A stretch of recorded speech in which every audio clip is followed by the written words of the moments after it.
And welcome in, ladies and gentlemen, boys and girls, RFK Refugees podcast. Ted here, John here, talking DC United, Washington Spirit, U.S. men's national team, whatever you would like to do, whatever you would like to discuss. You can call us in a little bit, and you can tell us what's on your mind. But first, before we begin, let's welcome John. How are you doing, my friend? How was your weekend? It was great. We saw a game that technically was soccer, and there were 3 points, and there were a goal scored. So it was a real barn burner. Happy to talk about it.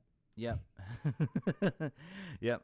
Happy to talk about. There were a lot of games going on related to DC area soccer. Of course, the Washington Spirit getting their second game at Audi Field, which was awesome. 15,000 people, I think, were at the game. Is that correct? That's the ticket total I think saw. more than 17. Yeah. 17.5. Yeah. So good crowd. Good crowd again. They saw a great game. Better than the game we saw on Sunday between DC and Portland, I think. Teams actually trying to play, one team at least trying to actually play soccer in that game.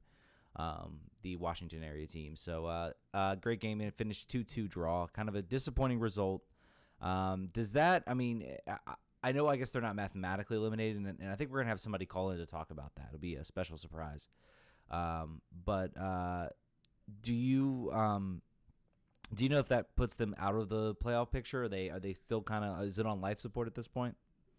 Well, their coach basically said this is all she wrote. So I think if once, unlike DC United, who our coach until mathematically eliminated is the final thing. We keep talking about the playoffs, but Richie Burke was like, this is probably too late for us, but next year will be good, and please come see the games, which is, I think it was interesting. It was interesting. It was an interesting response to sort of the games and where they're at. Well, I think at least, the two games they've put out there have been entertaining products. I don't think anybody would leave that game saying, like, I wasn't entertained. So I think that in of itself is good, for sure. That in of itself is good for the team and good for and good for the league and everything. So great, good event. But let's talk DC. Let's talk about 1-0 victory, second straight road victory for the team, which I guess is a good thing, right? That's a good thing. They are effectively pretty much have qualified for the playoffs. They can actually qualify next week with a win over Seattle. They can actually officially clinch their playoff spot. The game was, to say the least, not pretty. The big sort of surprise of the game came when Ola Kamara was sitting on the. I don't think he made the roster. I don't think he made the starting 11. Everybody's wondering whether he was on the bench. Apparently, he had some tightness in his hamstring, and thus was unavailable for that game. And Rooney got the start. And apparently, according to what we've heard, is if Ola Kamara had been healthy, Ola Kamara would have started, and Rooney would have been on the bench. John, what do you make of that right off the bat? Well, I'm glad they didn't risk him, Kamara, in the run-up if he had tightness and not an actual pull yet. We need him to be healthy for the rest of the run-up. So I think that's fine. I think also with the way we were intending to play, there's been conversation. I think Jason Anderson was talking yesterday about the fact that Rooney's defensive work has sort of been lost and understated after sort of his precipitous decline in the last 6 weeks for DC United. Sort of, we're rewriting history a little bit about the kind of player he is. So I think that in the setup that they were trying to play, and they were hoping to, it went exactly probably as they drew it up. They probably didn't have own goal in there, but they were probably saying, score a goal in the first half and then just hold on to as hard as you can, sort of like in the middle of a hurricane when your hands are on the side of a post and your body is perpendicular to the post. That's sort of what they were going for, I think. Yeah, they definitely played in that low block through most of the game, just absorbing pressure. And to their credit, it worked. The team, I think I saw something 21 shots for Portland, but I think they only had like 4 or 5 that were actually physically on target. So they've done that a lot this year. That's their away from home, and it works.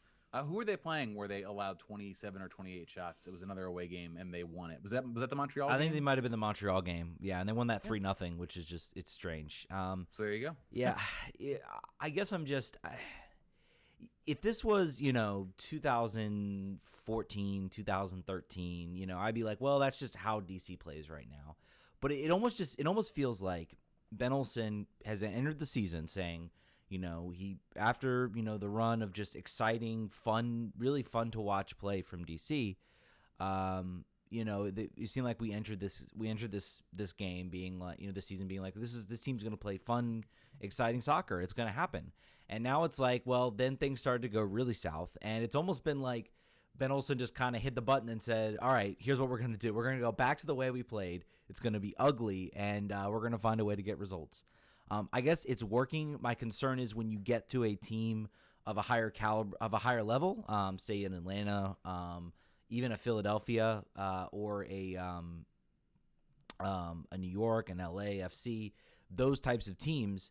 I feel like those types of teams can sort of pick that apart, and they have the skill level and the ability to completely neutralize any of effort of that. So that has me concerned, and it has me a little, I guess, down because I just it's more of a personification of just how disappointing this whole season has been and what the expectations we had start of the season, the first 2-3 games of the season, and just how this season, I mean, it's great the team got 2 wins. They went from maybe they're not even making the playoffs to now, well, they're probably now going to make the playoffs. But, the best we can really finish now is 4th, and we finished 4th last season. So, my question, of course, is, what's really gotten better? And it kind of has me like happy they won, but depressed at sort of how they got there. I'm not happy with how the sausage was made, so to speak. So I would say I have recalibrated my expectations here. If it was March, if you were talking to John from March, I would be pissed about that game. I think after watching this team fumble blindly in the dark for 2.5 months, I am okay with Ben saying, all right, let's just chuck it all. Let's throw everything in the trash. We know one thing that works. We're good at it. We obviously have not been able to find our offensive mojo. We've tried it. We've tried it a bunch of different ways. We've tried 3 formations. It's not working. Rooney is not the player he was last year. Acosta's not even on the field. So what are we going to do? We have a couple games up. We're still in the position where we can maybe get in. Let's do what we got to do. From a long-term perspective, there's no hope in it. There's no this should not fill you with any sort of joy if you're thinking about 2020. This is Ben Olsen having a it's like a rescue club in his bag. Like he's not having to learn how to hit his driver. He's like, well, I've got this rescue club. I'll hit it straight. I won't hit it 300 yards, but I'll hit it straight. I won't lose the ball. Yeah. And that's, it's a results situation. I think he knows probably that regardless of what happens, unless he wins the cup, I think they're going to go a different direction just because this is not the way they want to be, and they're going to have to retool in a major way next year. It's great to be able to get points when you want them and basically decide that you're going to just soak pressure for 85 minutes or however many minutes. It felt like 250 minutes against Portland and get points. There's something to be said for having that tool. There's other clubs that wish they could do that have less points than us. But I think I tweeted about it during the game. I was like, I have never, since I've been a fan, the stress that you get from watching DC United in the lead is unparalleled. Like the amount of time, I would say out of 100 wins, 98 of them have felt like this is tenuous. Yeah. Even if they win by 2 goals, you're like, this is on a knife's edge at all times. And there's stress there, but I mean, I don't know. I'm okay with it this year. I'm okay with it right now. And I don't know if I'm okay with it. I go back and forth. I think there were a lot of things that happened outside. There was the PSG transfer that I think completely threw Acosta off, made him sort of second guess everything. There was, the family issues with Wayne Rooney that caused him to leave. There's a lot of things that really were out of Ben Olsen's control and out. It's just I look at the excuses of, well, we're at RFK, we have to kind of take what we can get. Those are kind of over, and that's what just has me just frustrated and and a little bit down. Maybe next season it all comes together. Maybe Assad comes into the lineup, everything's great. Kamara continues his form. But it has me down this season because I don't know what's coming next season, and I expected a lot more this season. There were actual expectations tied to this year, and we haven't had that in a long time. So I guess that's what sort of has me kind of down on this year, on this season. And sort of watching that game, I'm just kind of in the, man, they're playing awful. I mean, there's really no cohesive attack. And I look at the talent out there. You know, Lucas Rodriguez is better than this. Paul Arriola had one of the first only clear-cut chances that came like in the 82nd minute. And it was a nice save by Steve Clark. Of course, and even the build-up to the own goal was nice build-up from Wayne Rooney. It was really nice one-touch passing that found Segura, and Segura slotted it over, and it was very fortuitous bounce. But even as Taylor Tobin pointed out on the broadcast, no one was making sort of that run inside. It was a very, very lucky goal. Very lucky goal. And it very well should have been probably 2 goals. So let's get into that mess, that absolute mess. John, I have some very strong opinions from this as someone who was a former referee, and the idea of what VAR should be and everything. But I'm going to let you go first on this one because no way, man. This is your lane. Go off, King. This is you're the rules guy. I'm the guy who just gets mad unless it benefits us. So this take it away, kid. So if you haven't seen the play, it was sort of it was a very fortuitous corner kick from Wayne Rooney, a really nice in-swinger. No one from DC was really there, and Portland did everything in their possible way. It went every single possible bounce it took was leading up to sort of a goal. I think it was Eric Williamson, funny enough, on the back post, who cleaned it up and appeared to it looked very close on the live replay. So there were sort of 2 goalpost cams. There was one sort of closer to the ball, and there was one further away from the ball.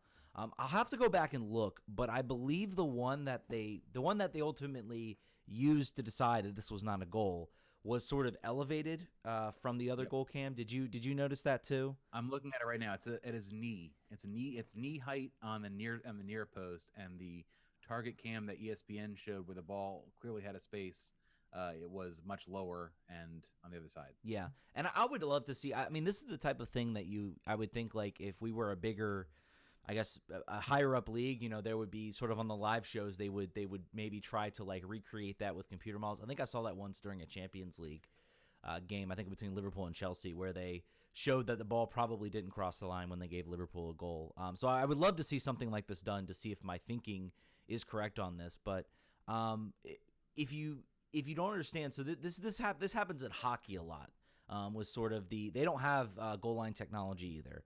They use cameras, and basically what they determine is if they cannot see the puck as it's above on the line, then they sort of from an above angle where it's fully across the line, they do not rule it as a goal. And the reason for that is because that is a very definitive camera angle for the game because of how the line sits on the ice. A puck can look like it's completely across the line from one angle, and then you go up top, and it's actually not.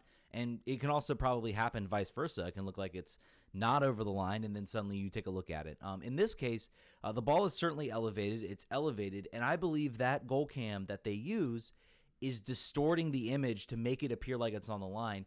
And the definitive camera angle, the only camera angle you need to look at it is the one all the way on the far end that's on the ground. It is looking straight across. And in my opinion, it is 100% clear that ball is in the back of the net, and you can use the post, and you can see bits of the net literally in there. And Taylor Twellman even had a great screen cap where he showed a Zlatan goal where sort of a bicycle kick was an attempt to clear it, and they ruled that a goal. And it's just about as much over the line, maybe even a little bit more than the goal we saw against Portland. And it's kind of baffling to me that was so not only was it not, it was checked. Okay, let's be clear. It was checked. VR went and said, they checked this out. But they did not recommend it for review. And this is happening consistently. I don't know if it's happened now, I think twice in 2 DC games where I'm like, in my opinion, the referee needs to go take a second look at this, and they're not doing the check. I don't know if there's been a lot of criticism of VAR about how it delays the game. Maybe that's playing into this, but I don't really know what's going on here because it's very clear from that second camera angle.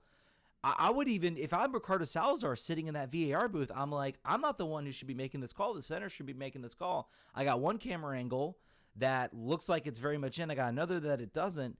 Maybe I think the other referee needs to take a look at that. And in my opinion, they should be trained in that sense to understand that, know the position of the camera and if it can maybe distort the image. Because in my opinion, the image they use to say that's not a goal, number one, the ball's not actually on his foot. So it seems to me there's maybe a couple inches where the ball can move either which way. So it's very baffling to me that it's not called. And in my opinion, maybe this says, MLS, not only do you need VAR, but you need goal line technology as well. Because if there was goal line technology, we wouldn't be having this issue. And they're being cheap.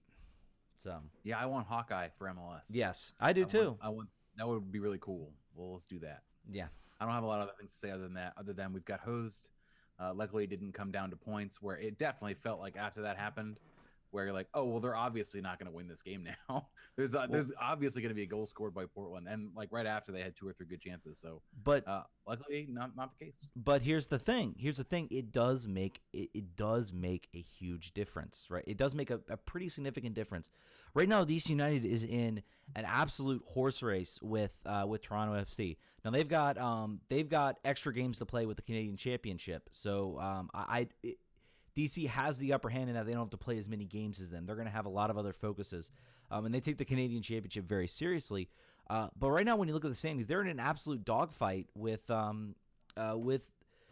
Toronto, and right now they are pretty much even on wins. If they finish even on points, I would say there's probably a pretty good chance that they're also going to be even on wins. So then it comes down to goal differential, and right now there's a difference of 2 goals right now. Toronto are at +4. DC United is at +2. They would be at +3 if that goal is in there. So if this comes down to, and I think the next tiebreaker would be maybe goals for, I'm thinking. So, and I think it's 53-40 right now. So right now, goal differential is tight. So if this finishes tied on goal differential, if DC ends up losing, by 1 on goal differential, that goal will have a significant difference because that plays a huge impact on whether DC United right now gets a home game or they have to travel. And it will not surprise me if it comes down to this at this point based on the standings. So that goal does make a huge difference, and MLS has to get that right. And in my opinion, they got it 100% wrong here, and it's just baffling that they didn't even just have the center referee take a look at it, give a second opinion. It's like they're just trying to rush along. Oh, no, it's not a goal. Sorry, I can see it from this camera angle. Not well, hold on a minute. I got one camera angle showing me one thing. I got another camera angle showing me another thing. Let the center referee take a look at it. So, that's all I got to say. That was the most infuriating part of the night. Yeah, well, the second half was generally infuriating, but yes, I will agree. I will agree that was probably the worst. Someone, who was the announcer? Was it John Champion? It was John Champion and Taylor Twellman. They were the two, yeah. Saying very approximate replay for VAR, which I liked. Yeah, I like that a lot. Yeah. But yeah, there's not too much else to say. Canals plays right back again, does very well. You love to see it. So it is funny that everyone on Twitter, barring maybe at DCU Soccer, is like, Segura on the field again. Always, all the time. He forces the own goal. It was like right. I think right before that, I think there was a big.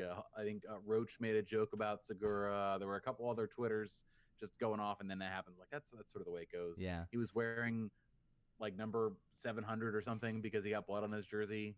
Then at halftime he gets to change it out. So it was a weird game. I do like though that you could look at that lineup, and you're like, I can predict this game is going to go 2 ways. One of these ways is going to be a 1-0 win, and the other one is going to be like a 3-0 loss. Those are the 2 ways this is going to go. That's just because the way it was set up. You knew what the strategy was going to be, and it's nice when it actually works out. I mean, we've talked about it now for however many minutes. It wasn't pretty. We would probably kill ourselves if we had to watch 32 games of this. We don't. We only have to watch it 3 more. And however many in the playoffs, and then hopefully next year we have something else going on. But 3 points. Yeah. Boateng is never gonna get on the field, right? Like he's gonna play like 5 minutes the rest of the season. He's obviously not up to snuff. I'm guessing. He was sort of a depth signing, but I guess because of how they sort of have organized the lineup, it doesn't seem like he's ever really going to get out there on the field. I think he got out there a few times. I don't think he ever. What really, did we trade for him again? It was like cash, right? Yeah, it wasn't much. It was either some GAM or TAM. There wasn't an actual like player involved in that trade. Yeah. So I don't know. I still I guess want to see this team win better. Anyway, if you think John's right or you think I'm right, that's right. Call us in 202-905-0454. Number up there on the top of the screen. Call in, give us your thoughts on the game, and let us know. Let us know what you think, because that game was pretty close. Was pretty close to a mess. Should we jump into what the sort of this was sort of just came out. So I want to thank Pablo Maurer, who by the way was in Richmond on Saturday for the Richmond. For your opponent. Yeah, he was not. He was being neutral. I trust him. I trust him being neutral. He was hanging out a lot with the Forward Madison people. That was upsetting to me. But he got a jersey too. Did they give him a jersey? Yeah, they gave him a jersey. They did. Kickers need to get on that because he should be. But you stop, John. Anyway, fun game. A lot of people there, like 30 to 50 Forward Madison fans. Jason Davis, also of SiriusXM-FC, was there.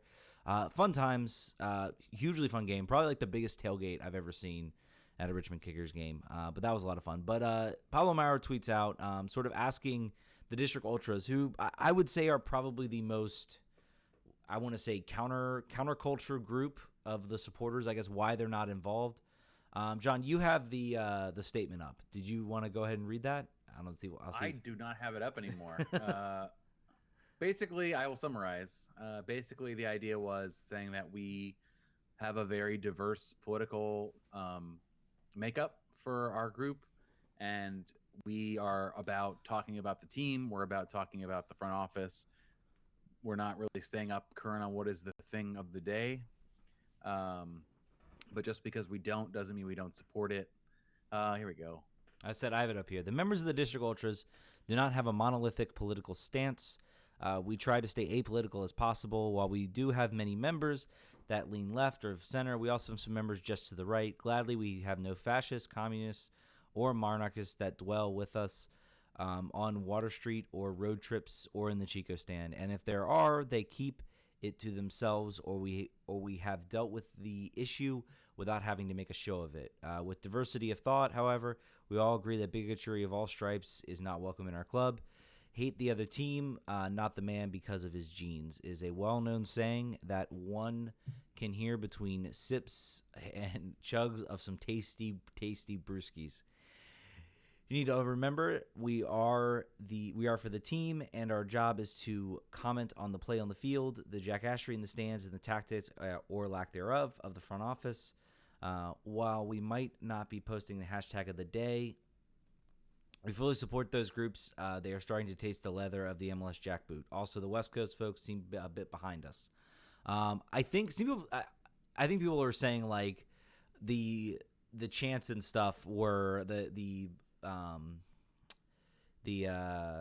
posting of the the Iron Front and all that stuff. I think they're referring to what they think about how MLS handles certain actions. They've of course been they've had players banned for smoke. They even during the first half of a season when I think one of their fans was banned for smoke, didn't chant for the first half and then came back in the second half.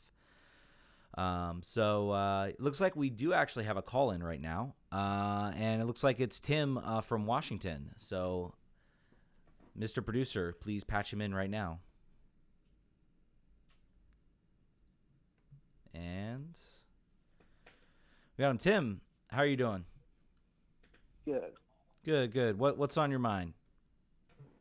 So I was wondering what you guys think about Hara and Hamid and TT. Who you guys think will back next year? I think we're all on the boat that probably Bill Hamid is back. Acosta, I'm going to say no. Hara, right now, I'm going to say no. I don't know. I mean, he played a lot of games, I guess, to start the season. But the fact that Ben Olsen has now basically replaced him, sort of out of a tactical necessity, has replaced him with Russell Canals, I would say no as well. I think TT's back because I think you see enough from him that you can, say maybe a season in MLS, some stability and some trust that he can take the good things we've seen and amplify them and minimize some of the bad things that we've seen for him in. But those are kind of my thoughts. I think I pretty much echo. I think Roach has kind of talked about this a little bit, so I think I kind of echo a lot of his thoughts on that. John, are you of the same opinion? Yeah, 100%. 100%. Sorry, I took your argument around you. Tim, what do you think? Who do you have on that list as back and leaving? I think Hamid will be back next year because he wants to be back in DC. I do not think Hara has any sell-on value, so I don't think he's going to be back. I think TT's going to have sell-on value if we purchase him, so I think TT's going to be back too. Yeah, and I think we're all pretty much under the assumption that Acosta is not coming back. We could be completely wrong. I think we all thought that God, I've even forgotten his name. I know there's a player this season who we completely forgot. We completely thought was not going to be back next year, and he ended up being back next year. And then of course he was gone by the middle of the season. So we could be completely wrong on that. We could be 100% wrong on that. Zoltan Stieber, that's who I was thinking of. There we go. Completely slipped my mind there. It feels like forever. I'm wondering if Olsen being back or not being back affects Acosta's likelihood to resign. Ben has kept him off the field, likely because, he'll say it's tactical, but also because he's likely not to be back next year, and he wants to make sure that he's playing with his players. And I mean, I'm sure some of it's tactical, but also playing with his players that are likely to still be around and to build something for longer in the go forward. But I'm wondering if, in a world where Ben gets fired the day after we end the season, and Lucho is still under contract until the end of the year, does that make it more or less likely that he resigns? I'm curious. I don't know. That's a hypothetical and a rhetorical question, I guess. Yeah. I don't know either. Yeah, it's none of us. I think this is going to be one of the most interesting off seasons I think we've ever had in DC. I'm not really sure what There's going to be a lot of rebuilding. How much rebuilding we see, who knows? But we'll see what happens at the end of the season. Tim, anything else you have to say? I'm still feeling like $1 million, guys, about Emil Assad. I think we all are. I think we all are. I hope. Tim, I'm waiting for the official. Tim, do you have a Emil Assad jersey by any chance? No, but I'm trying to get one. Yeah. You got to. You got to get one. If anybody needs a Emil Assad jersey, it's you. Yeah. Yeah. I'll let you guys go, and I'll keep watching. Thank you, Tim. Thanks, Tim. No problem. Yeah. All right. Yeah. So, again, more discussion about what this team is going to do next season, which I think is right now it's kind of funny. It's like the season's not over, but we're already like thinking about next year because we know like things are just going to be radically different than what they are right now. So, yeah, I mean, I think that no matter what happens, nobody's seeing this team winning the cup really. So it's just like the season will end at some point. Yeah, it will be before the final. So let's talk about how can we build a team that goes further. Yeah, I think that's why we're all preoccupied. Yeah. Yep. Trying to think what else we should get into. I mean, I feel like there was more I had for like what this team was going to be, what this season was going to be about. I think we're waiting. We are going to have somebody who says they're going to call in to talk Washington Spirit. Maybe we can get into his mind and get him to actually physically call on the button. The number's up here, by the way, to talk about that. John, did you have anything you wanted to say? Anything? Yeah. So we kind of got cut off before we finished our thoughts on the District Ultras thing. Yes, we did. So we could finish that. So we read the summary. Now, like I've said, I tend to keep my politics off this podcast. And if you follow me on my personal Twitter account, you'll know why. But I have been really inspired by the Seattle group who left last game after their capo got thrown out for waving a flag. The whole section emptied out for the whole game, and went to a bar and watched the game, which I liked a lot. I think from a solidarity perspective, that really warmed my heart a little bit. Portland stayed quiet for 3 minutes against DC, which I thought was kind of whatever. Yeah. But they're sort of on the front of this, so I'll give them a pass for they don't have to be about it all the time. I guess they're having a real fight on this. it continues to be. I think there are more and more mainstream journalist voices are talking about it and saying, what is MLS doing picking this fight with this group of people? You're not going to win. Yeah. You won't win. There's no way you come out of this where you're better off than you were before you had this fight. So that's the real truth is they're not going to have made more money. Sponsorship won't be up. Fans won't be happier. None of those things will be true. All of those things will be the opposite. So really, this is a lose-lose situation that they would be best to just say, you know what, fine. For the rest of this, well, even just as a save face, like for the rest of the season, we'll remove it. Well, rest of this year, we'll revisit it as a group in the off season and come up with a new plan. But we know this has been applied, unevenly and to not very effective means this year. So let's just leave it alone. Yeah. And then you can decide from a PR perspective how you want to approach it. But this is a disaster. Yeah, and I agree with you. But before we get to that, Don is on the line. Don wants to talk Acosta and Olsen. Don, what's going on? Hey, Ted. Hey, John. How's it going, guys? Good. It kind of bothers me that Olsen has Acosta in his doghouse a bit, and we'll see how it goes closer to the playoffs.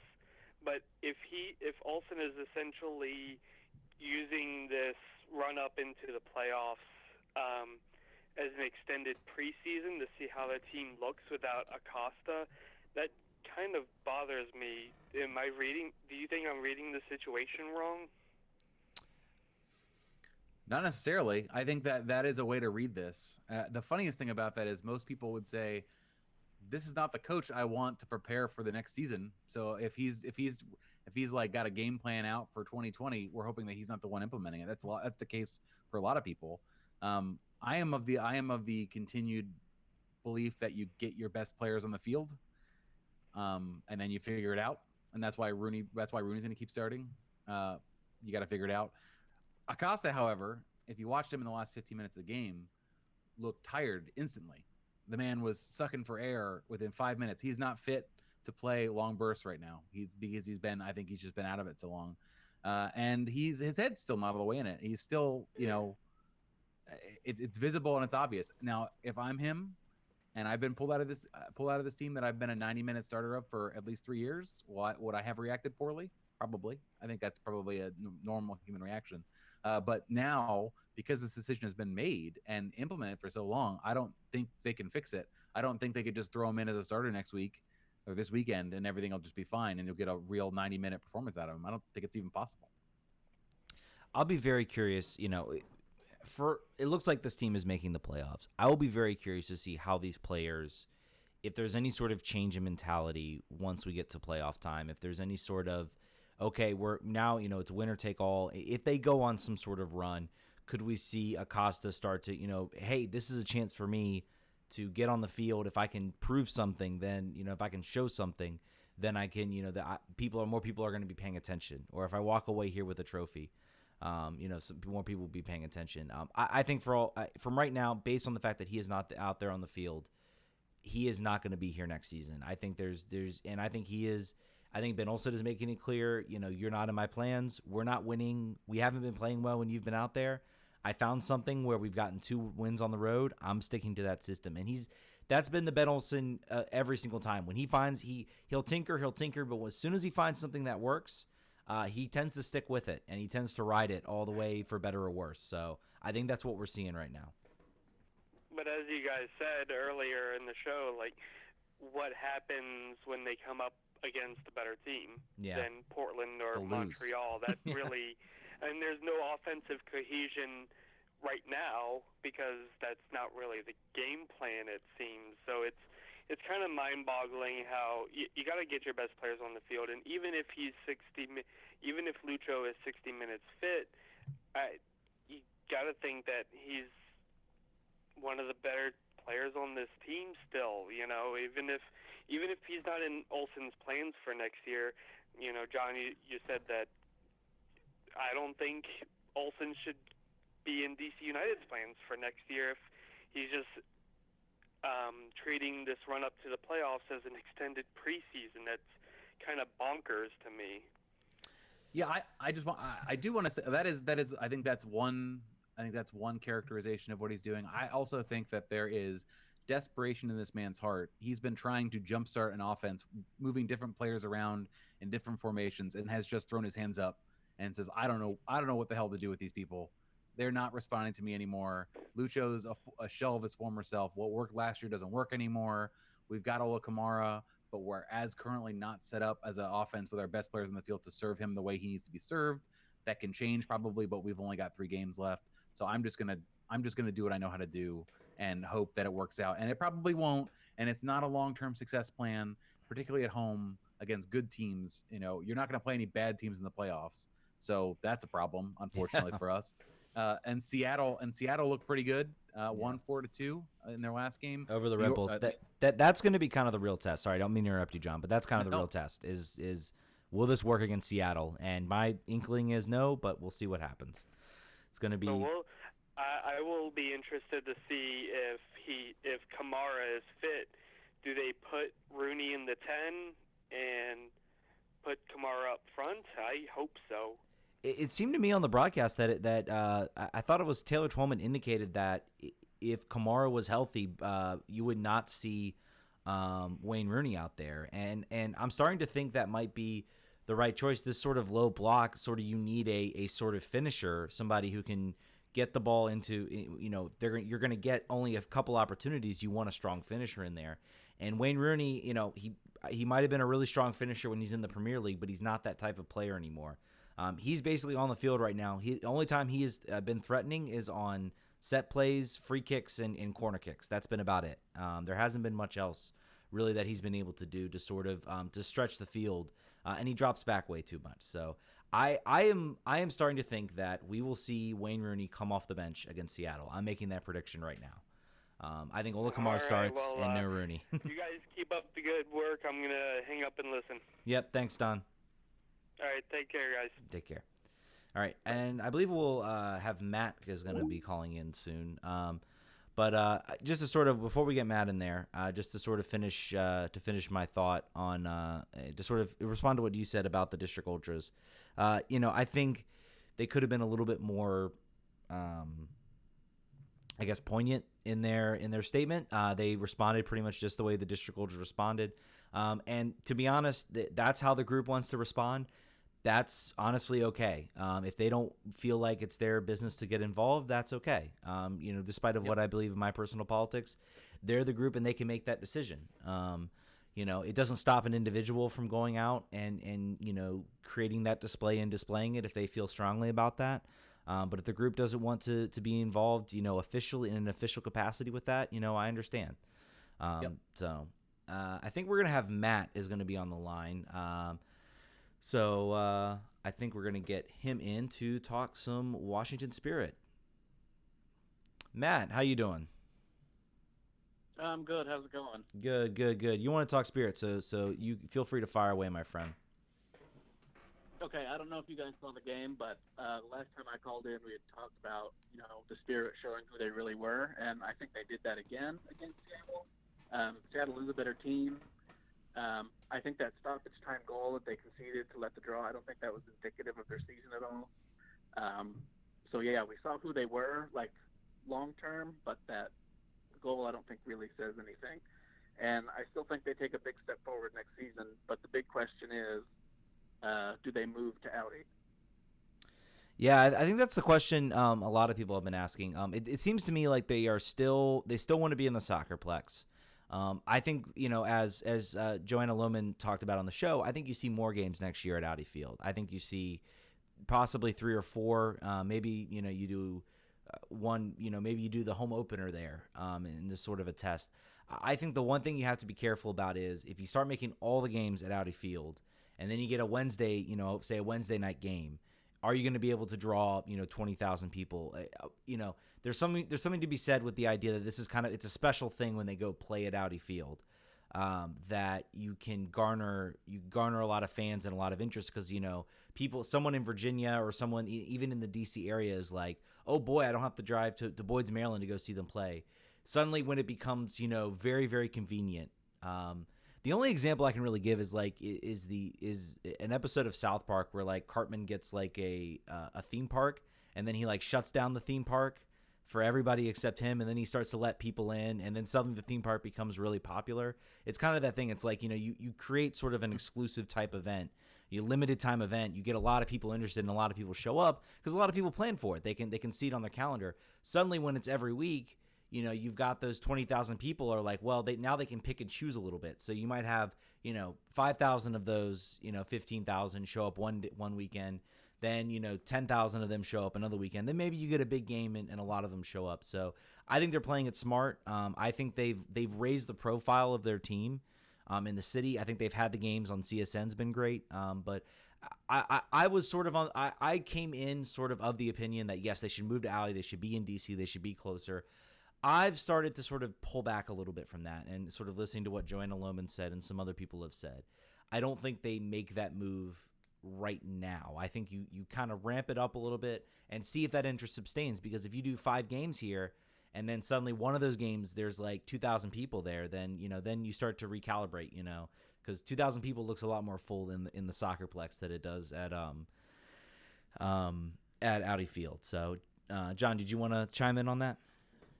Yeah, I think one a month. I think they could play half of their home games at Audi Field. And here's why I think that.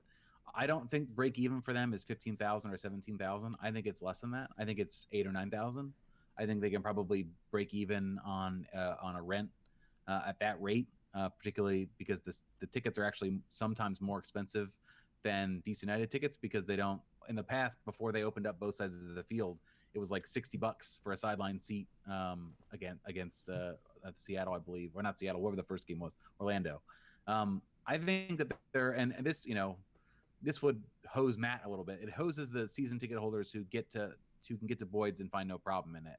And I don't want to, it's not fair to do that to those people who have been supporting the team for as long as it's been in existence, when there's been a lot less attention and a lot less glamour on the league. But I think that if you said, wait, we're going to spend this entire offseason selling 5-game plans to people who live in the city who want to see Spirit games, so like partial season equivalencies, and give our Boyd's season ticket holders seats in Audi at the same price they pay for their Boyd seat, or some sort of credit. I think there's a business way to do this that you can serve both groups well. And really raise the profile of the team. The real fact is, as long as the team plays most of its games in Boyd's, they're not going to get the public exposure, not even just like people going to the games, but the public exposure that they would at Audi Field. They get much more general media press pickup. Clinton Yates from the Washington Post did pregame. I think Craig Hoffman also from, I think maybe the Fan. I'm not sure where he works now. But putting them in Audi gives them access to those people who have a megaphone that goes beyond the normal group of WOSO fans in the area. And I think that's the way to go. And I believe Clinton Yates did a segment. He also does some stuff for the ESPN. He did a segment on the team for that first game they played at Audi Field, if I'm not mistaken. Yeah. He did that as part of his monologue. So yeah, and he talked about how much fun he had the game. And he's actually been somebody who's been very critical of DC United as of late. He was one of the vocal opponents of Audi Field in general, in a lot of ways. Matt, didn't mean to hijack your comment, your segment a little bit. Anything else you wanted to add about the Washington Spirit? They got, one home game left. That'll be at Boyd. I will be there. Playoffs not looking like a possibility now, but like I said earlier, they get some help up front. I think the rookies take a big step forward. Yeah, and I mean they've had kind of a player really step up, and that's sort of been has been Hatch. She had another goal in that game. I think she had what many thought would be kind of the great goal. Yeah. So she's really taken a step up. She's been a player, maybe not. I mean, people knew of Rose Lavelle and Mallory Pugh.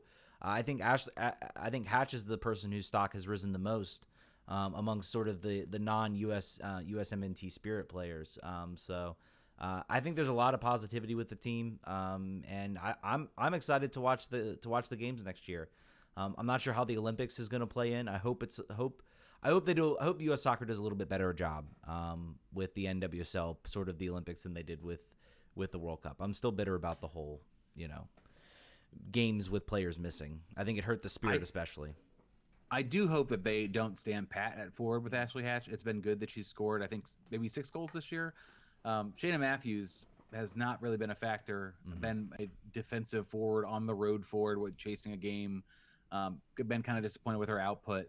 They do need a dynamic goal scorer that Mallory Pugh can feed. Mallory Pugh is a assist machine, and so is Rose Lavelle. And they need to find someone that's really going to capitalize. Hatch has been good, but I think that if they really want to compete with the Chicagos and the North Carolinas and half the league, basically, they need to find someone up there that's a little bit more prolific and a little bit more dangerous.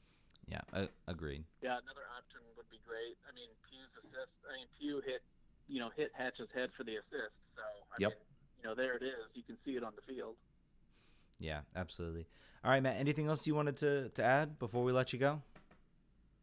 Nope, I'm good. Thanks for taking my call, guys. Absolutely. Thanks, Matt, covering the Washington Spirit, huge fan. We love to have him on because we try to watch as many games as we can, and we try to pay attention, and he brings a special insight to that, so we really appreciate that.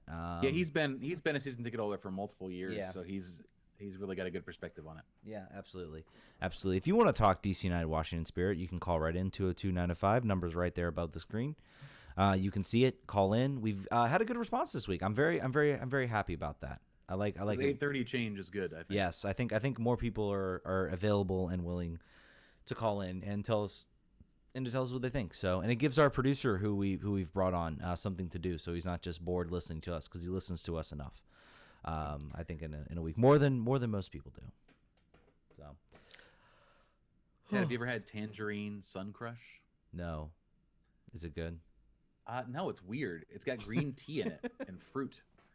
I got one of the Pick 6 things. I was like, I like orange. Orange is a good color, and I grabbed it. I was like, why is there green tea in this? I don't know if it's like sparkling water or whatever, but it's refreshing. That's what I'm drinking this week. Yeah, absolutely. I'm glad you're enjoying your drink, whatever you're drinking.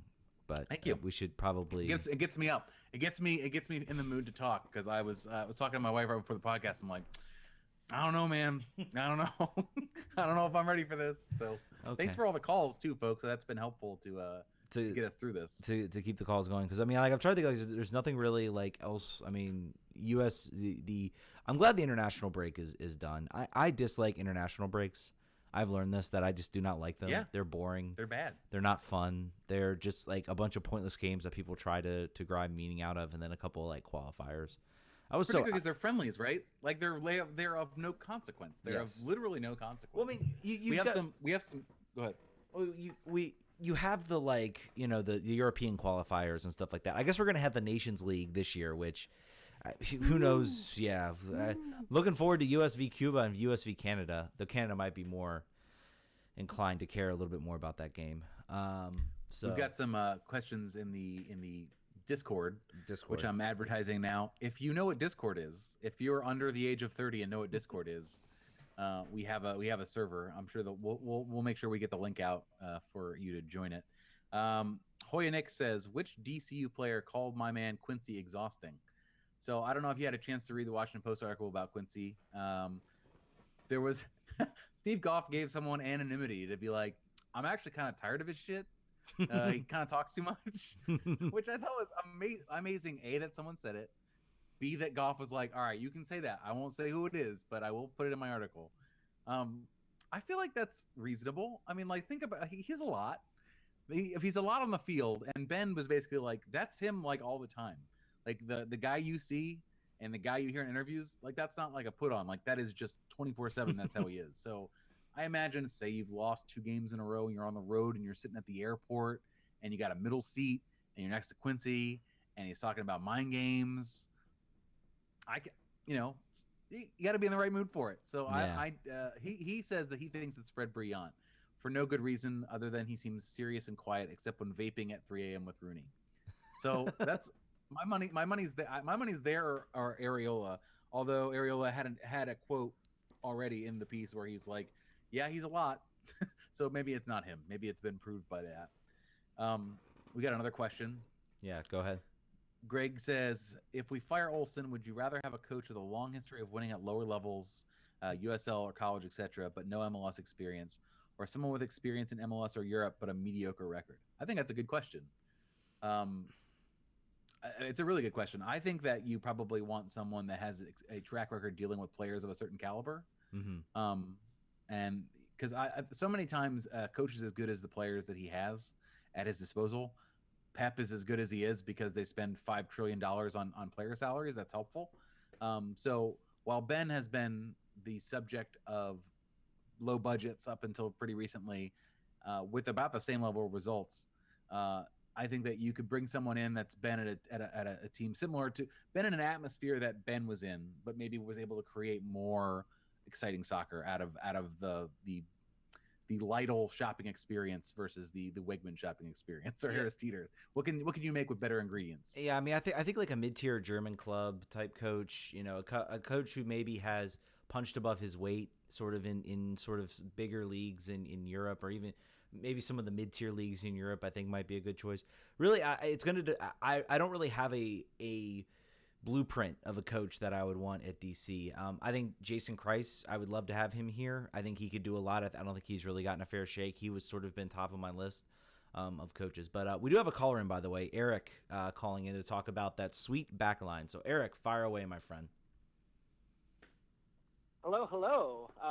Guys, I know that the whole game was doom and gloom, and it was raining, and I think the center ref actually had I think his microphone actually wasn't working. I don't know if they reported on that correctly or not at halftime. And I think that's kind of what led to them not catching that first goal. And I know Rooney looks like he was just like sucking air the whole freaking time. God bless him. He's trying his best, playing soccer longer than some of our listeners have been alive. But I am so impressed with like Briant, Birnbaum, like Mora was super impressive, and I am liking this Knauf at right back. I don't know. How do you guys feel about that? I think he brings a defensive ability and a shell. Sort of, I'm trying to think of like a player. Sort of like this would be the type of move that I would see. It sort of reminds me a bit of when Perry Kitchen, I think, played right back. Sort of at certain points in his game. I think the one issue you have is by playing him sort of in that position, you are essentially admitting that you are going to play as defensive and as defensive as you can. Knaus doesn't have that really ability like, say, a Leonardo Jara to sort of push the ball forward, overload that right side and launch into the attack. That's the only. It's very much Ben Olsen making a move to say, I just do not want my defense beaten. It's sort of the classic. Defense is going to play defense, and they're not really going to push forward. And I think what we saw is Ben Olsen, the team gave up a lot of bad goals when Jara was out there, and Jara was not able to get back, and teams have sort of been able to expose that. So moving Knaus there has kind of solved that issue, regardless of the offensive drawbacks that he brings. I think that is a solid. I think that is. I'm not gonna lie. I think that is the right idea with the offense being as shaky as it is right now, because we can't rely on them to hold the ball. We can't rely on them to pass through opposing midfields.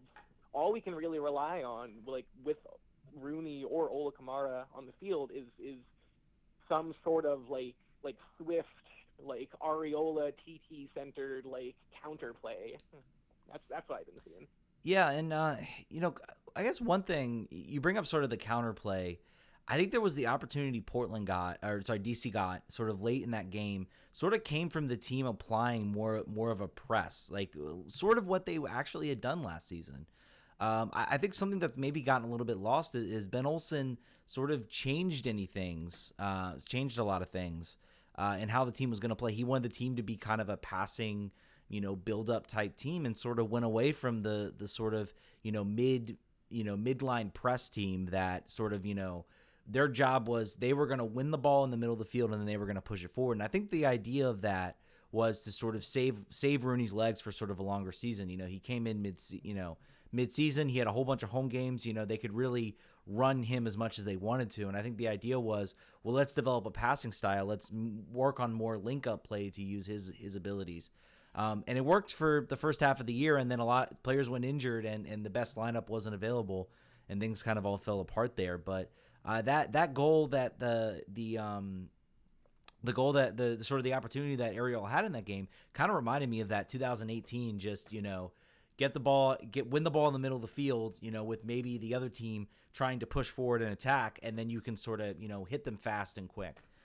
So I would hope maybe Ben Olsen has at least explored, hey, maybe we need to go back to that for this year. So I don't know. John, do you have any thoughts? No. I think you covered it. Yeah. All right. Do you have anything else, Eric? Nah, I'm all right. You guys have a good night, all right? Yeah, thanks, Eric. Thanks for calling in again. Appreciate it. Yeah, y'all hit us up with some great calls, by the way. Really appreciate everybody coming in the show and talking DC and everything. So y'all have been awesome this week. Let's talk some Seattle. I can talk about some things with the Seattle Sounders. Of course, they got a 4-2 win. They helped us out by beating the Red Bulls, and thus the Red Bulls are continuing their tailspin.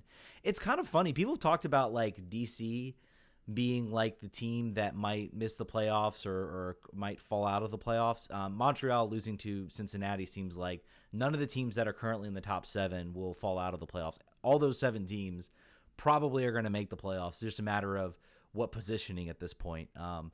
Man, that was like Montreal are the most like they have every quality that they could be to be like a good team in MLS, and they just completely crap the bed, so to speak, in a lot of ways. So missing Quincy. What's that? They're missing Quincy. They shouldn't have gotten rid of him last year. That's a real problem. They shouldn't have gotten rid of Quincy, but of course they lost to us 5-0. And that pretty much doomed their playoff chances in that week. But they have these they have these games where they start playing well, and everybody's like, okay, yeah, I think they're good. Basically, they've just been solely reliant on Ignacio Piatti to do things for them, and then it's just completely fallen apart. What's that like? What's that like to have your offense run through 1 or 2 players and then have them not be good anymore? I think Piatti's been injured. I think has been the problem. I don't think he's actually been out there very much on the field. So they've been relying on they got Maxi Urruti as sort of to be that player. And Maxi Urruti sort of, he was good in Dallas. He was pretty consistent in Dallas, and now he's just turned into like basically what he was for Portland, which is just inconsistent. He has like 1 or 2 games where he'll score goals, and then he won't do anything. But back to the focus of the conversation. Seattle beat the Red Bulls 4-2. Pretty much ran them off the field. I don't think New York was ever really in this game. I think New York had a comeback, sort of they tried to mount sort of a comeback, and then Seattle said nope. So this is going to be a very, very different, type of game, I think, for DC compared to Portland. This is a very skilled team. You've got Rulli Diaz, who has continues to be one of the star attackers in the league. It's almost kind of funny, though, because Seattle, they used to be like the talk of the league. They were always the team that was challenging that top spot. They've quietly sort of been still very, very good, in my opinion. I have to look at where they are like in the Western standings, because I think LAFC has kind of just sucked. Every single Western team, regardless of how good they are, has just gotten kind of like sucked up by the fact of how good LAFC has been. LAFC has just kind of cruised through, and nothing's really gotten through that point. They're actually second in the Western Conference. So this is, if you wanted a test as to whether this team is actually good or not, or whether this team can actually compete, this is going to be sort of your test for DC. And they need 3 points out of this game. I don't think we're going to pass that test. I got a real. The only good thing is they got to play Dallas on Wednesday, and Dallas has been very bad, so they're not going to have to start a first choice lineup on Wednesday.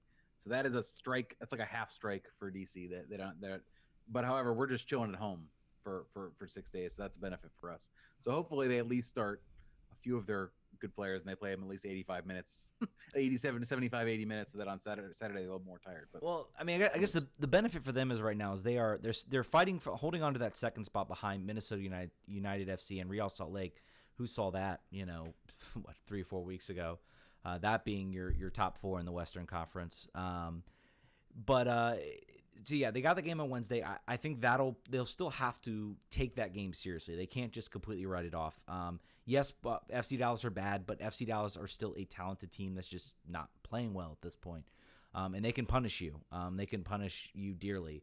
I think they struggle. They've been really struggling against sort of just bad teams, and they sort of have played up against good teams. So I wouldn't be so easy to write off that they can just throw out whoever they want and take the result, but then go to DC. And also, as I've talked about before, games against your conference opponents matter more. So they might take the game on Wednesday a little more seriously than the game they take on Saturday because of how important those conference opponents are. And they can win that game. Are Minnesota United playing that Wednesday as well? This might be like a game in hand situation for them where if they win this game, then they can sort of reassert themselves. So that might be a pretty important game for them. Minnesota is not playing on Wednesday. Yeah, so I mean, this is I think this will be probably like a game in hand for them. So it's a chance to get some separation, and to sort of kind of try to lock in that second place in the Western Conference, I should say. But I mean, they're still a really good team. They got Jordan Morris, who's back from international break and started. They've got Diaz, they've got Lodera. I mean, they're basically the same team they've always been. They're very, very quick attacking, very, very skillful, and DC's gonna have to be careful. I mean, the real question is you don't want to give up an early goal to this team because they will bury you, and they'll bury you quickly. That's certainly not a weak spot for us. Oh yeah, so that's good.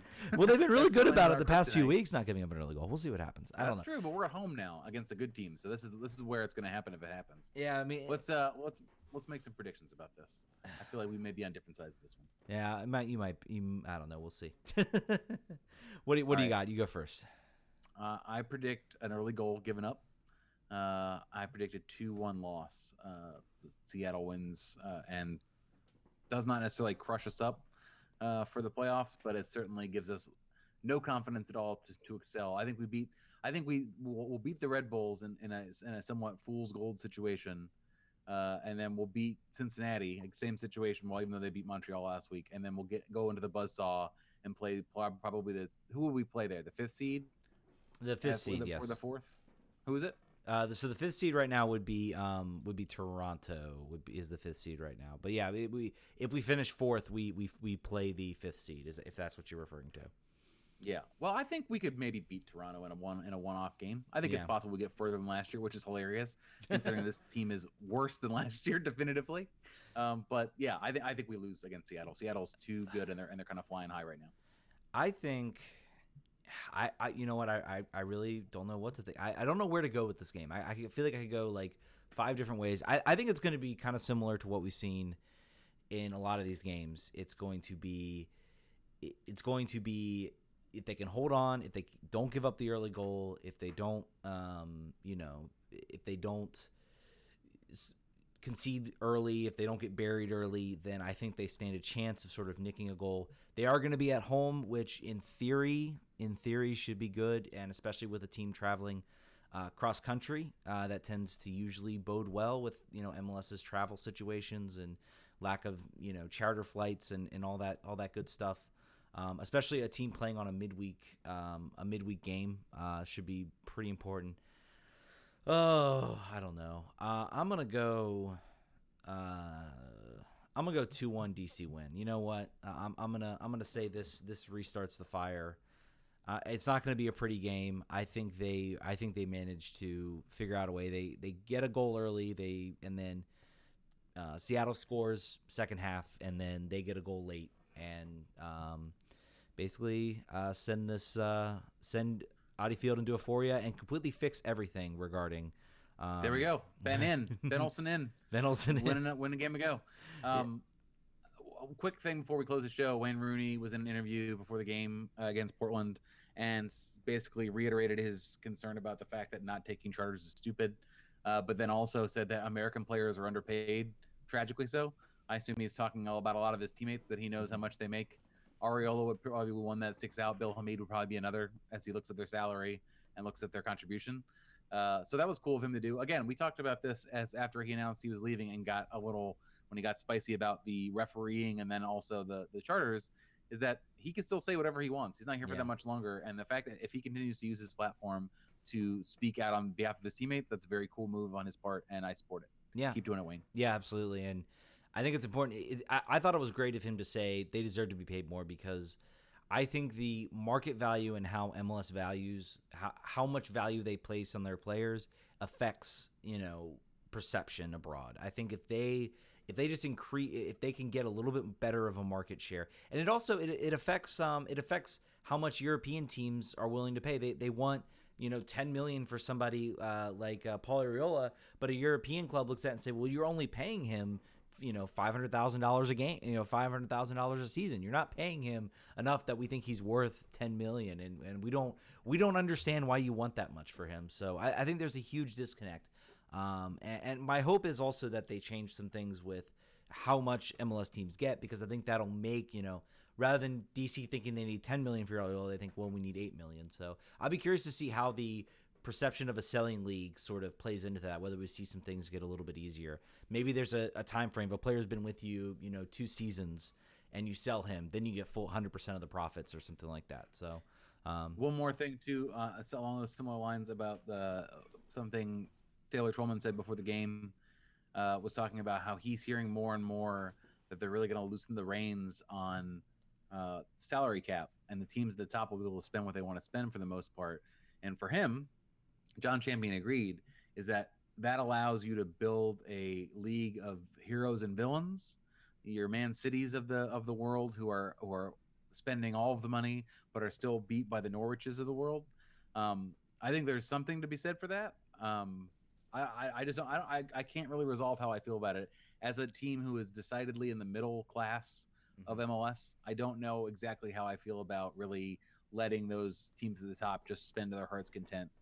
It will increase pressure on owners in the middle to spend. Like, if we know that everyone else out there is doing that, fans will be much more apt to. I mean, we already are, but we even more so. Like, you got to compete. If you're not competing, why am I spending money? Yeah. There's a lot more of that sort of direct market pressure that you might get. And I think it's more of a you have all these owners coming in. Owners, the LA Galaxy have been on this boat for years. They want to be able to spend whatever the hell they want to bring in who they want. They wanted to force MLS to create a rule that would allow them to keep Giovanni Dos Santos. So they're constantly pushing the limit on what you want and how much you should spend. And I think also, they have maybe some more allies in the league. I imagine Seattle probably fits into that description. They want to be able to spend what they want. Atlanta certainly does. They want to, be able to spend everything. They do not want to be cheap or develop in any capacity. So I would say possibly Robert Kraft could fit into that category as well, as somebody who would want to spend whatever he wants.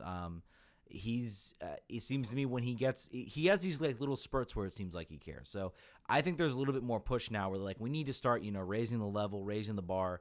We need to start being able to compete with Liga MX, because right now we're just getting run off the table. The League's Cup final, which I can't remember who won. I don't think I even really watched it. Atlanta. No, that was the Champions Cup. That was the Campeones Cup. Cup. Too many cups. Yeah, I know, too many cups. The League's Cup, but the actual League's Cup, they're looking at expanding this. I'm wondering if that's going to be kind of the rollout to, okay, now we're gonna, we're still having a salary cap, but now it's a, $15 million salary cap or a $20 million salary cap. We'll see. The CBA, I think, is going to be a junction point for the league and kind of where it stands and where it thinks it can be. So I guess with that, we'll wrap up the show. Thank you all so much for the calls. Thank you all for jumping in, contributing, listening. You guys were awesome this week. Thank you to everyone who called in. You guys helped kind of make the show keep growing. And, keep hitting the line. Yep. Please do that. Also, an ad for our Patreon. Check it out if you haven't done so. If you want to give to the show, patreon.com/RFK Refugees. If you want to help the show out and don't have any money to throw at us, that's fine. If you want to leave a review about the podcast on iTunes, that can help us out. I don't necessarily know what that will do yet. I think that's like a long down the road benefit. But in the meantime, if you're listening to us and like us, let us know and tell us why. Tell us which one of us is usually right by using hashtag John's right or hashtag Ted's right in the comment, and we'll read it out on the show. Yeah, we will definitely do that. And also, tell your friends about us too. Tell your friends, hey, I heard this great podcast with DC.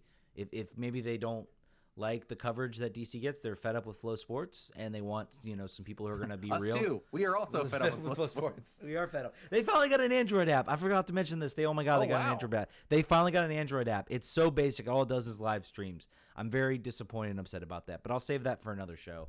I think we've done enough. But yes, they finally have an Android app after like 4 months. And I thought maybe I'd missed it, but then I literally looked and like I had gone to the Play Store, looked at it, and it was there, and it said new Android app to watch Flow Sports, and I'm like, why doesn't the team broadcast this? Why don't I hear about this on Flow? Anyway, I could go on about it, but anyway, thank you all so much for listening. You guys are all legends, and we will catch you all next week. Vamos. Vamos.